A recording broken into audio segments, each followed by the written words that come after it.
अपना स्व मूल्यांकन करना बहुत बड़ी बात होती है। सेल्फ इंट्रोस्पेक्शन सिर्फ अंडरलाइन करना नहीं होता। आपकी क्षमता कितनी, आपकी ताकत कितनी, कम है बढ़ा लो। ऐसी ताकत का क्या फायदा? क्षमता सबकी बराबर है, कोई कम यूज करता है, कोई ज्यादा यूज करता है। अपनी इंटरनल क्षमता को बढ़ाओ। 3 महीने अगर 20 पेजेस लिख ले गए, आपकी क्षमता कितनी, आपकी ताकत कितनी, कम है बढ़ा लो। भाई पहले दिन जॉगिंग करने जाओगे तो 20 किलोमीटर करोगे, और 20 किलोमीटर कर लिए तो शाम को आईसीयू में मिलोगे। जब भी हम कोई काम शुरू करते हैं तो हमारा मन बड़ा एक्साइटमेंट में रहता है। जैसे बड़ी छोटा सा एग्जांपल है, जब हम स्कूल में थे और क्लास चेंज होती थी, ये 3rd से 4th में गए, तो जब 4th क्लास की किताबें आती थी नई नई, उस दिन पढ़ने का बड़ा मन करता था। फिर 10 दिन बाद जब वो किताबें पुरानी हो जाती थी तो वही किताबें देखने का मन नहीं करता था। ये मन का नेचर है, एक्साइटमेंट। नई बाइक घर में आई, खूब चलाए 3-4 दिन, बाद में देखने का मन ही नहीं किया। अपनी ताकत, क्षमता सबकी बराबर है, कोई कम यूज करता है, कोई ज्यादा यूज करता है। Self introspection. एक साहब का उनकी वाइफ से झगड़ा हो गया। वाइफ ने बेलन लेके दौड़ा लिया और दौड़ाया, और वो भाई साहब जो है कमरे में गए और कमरे में जाके एक अलमारी के अंदर घुस के अंदर से बंद कर लिया। श्रीमती जी ने बाहर से बेलन से पीटना शुरू किया, बाहर निकलो। उन्होंने कहा मैं नहीं निकलूंगा। वो लेडी चिल्लाने लगी तो पास पड़ोस के लोग आ गए, कहो बहुत सारे लोग इकट्ठा हो गए। तो लेडी ने, उस लोगों ने पूछा क्या हुआ बहन जी? बोले ये अलमारी में घुस गए और निकल नहीं रहे। तो आदमी अंदर से चिल्लाया कि आज पूरे मोहल्ले को पता चलना चाहिए कि इस घर में किसकी मर्जी चलती है, मैं नहीं निकलूंगा। ऐसी ताकत का क्या फायदा जब तुम अपने आप को दरवाजे में बंद करके और शेर बन रहे हो? क्षमता सबके पास है। ये 2 पेट हैं, मैं बार बार कहता हूं, एक पेट ये, एक ये। तो अगर ये 4 रोटी हजम करता है और पहले दिन तुमने इसे किसी दिन 15 रोटी दे दी, वॉमिटिंग शुरू।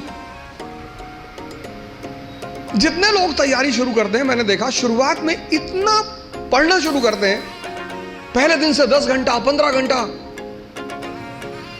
आराम से।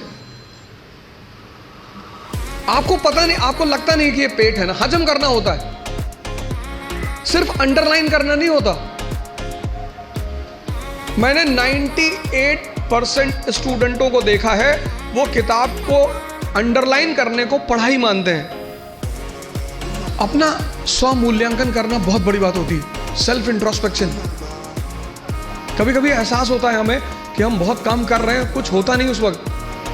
बात समझ में आ रही ना? इस क्षमता, यहां की जो डाइजेशन क्षमता है, ये दिखाई नहीं पड़ती ना, ये दिखाई पड़ता है। ये पेट दिखाई पड़ता है, ये पेट दिखाई नहीं पड़ता। अब ये क्षमता विकसित, स्ट्रॉन्ग कैसे होगी? बड़ा प्यारा फॉर्मूला, सेकंड फॉर्मूला। क्षमता बढ़ानी है मन की, हजम करने की, बहुत प्यारा, जो कि फिर 98% लोग नहीं करते।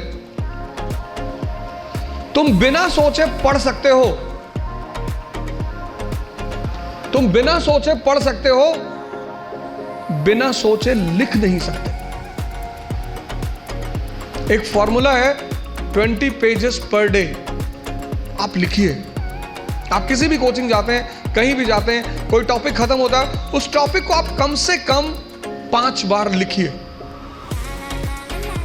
अब पढ़ने की आदत छोड़िए, लिखना शुरू करिए। जितना आप लिखेंगे उतना सोचने की क्षमता या हजम करने की क्षमता डेवलप होगी। पहले दिन जॉगिंग करने गए, 2 किलोमीटर गए, 5 दिन 6 दिन 2 किलोमीटर जाते रहे, फिर 10वें दिन 5 किलोमीटर। क्षमता बढ़ी ना? एक दिन में नहीं बढ़ेगी। अपनी इंटरनल क्षमता को बढ़ाओ। नहीं बात क्लियर हुई? हाँ? कितने लोगों को इस बात का वो रहता, मुझसे बहुत सारे लोग मिलते हैं, सर हमें कुछ याद नहीं रहता। आपने हजम ही नहीं किया। मूवी आपको पूरी याद रहती है ना, नॉवेल पढ़ा आपने पूरी याद रहता है, पूरा नॉवेल एक एक लाइन एक एक कैरेक्टर याद है। ये क्यों नहीं याद है? क्योंकि आपने हजम करने की कोशिश नहीं की। अपनी इंटरनल कैपेसिटी को पहचानो। यही तो है सेल्फ इंट्रोस्पेक्शन। और अगर वो कम है, बढ़ा लो। 3 महीने 90 दिन का कोर्स है ये। 3 महीने 3 महीने अगर 20 पेजेस लिख ले गए तो तुम बिलीव नहीं करोगे कि तुम्हारे सोचने की क्षमता कितनी डेवलप हो जाएगी, हजम करने की क्षमता कितनी डेवलप हो जाएगी। अपना मूल्यांकन, अपनी ताकत को समझना कि मेरा पोटेंशियल लेवल क्या है। क्लास खत्म हुई, आप घर गए, आप जो 2.5 घंटा पढ़ा है उसको रीराइट करने की कोशिश करो। संभावना है कि आप सिर्फ 30% लिख पाएंगे, शायद। कुछ लोग तो 10% भी नहीं रिकॉल कर पाते। अपनी जो क्षमता है अंदर की, उसको इंट्रोस्पेक्ट करने में कोई कमी नहीं है, कोई दिक्कत नहीं है। सेल्फ इंट्रोस्पेक्शन करो। दूसरा काम, अपनी क्षमता को पहचानो। अगर कम है, अगर तुम 2 किलोमीटर सिर्फ वॉक कर सकते हो एक दिन में, कोई बात नहीं, उसको 25-30 किलोमीटर तक पहुंचाओ। अब पुणे से निकलेंगे और भी ज्यादा IAS PCS, क्योंकि अब पुणे में आ गया है इकरा IAS, जहां ओझा सर की देखरेख में होगी UPSC की बेस्ट प्रिपरेशन।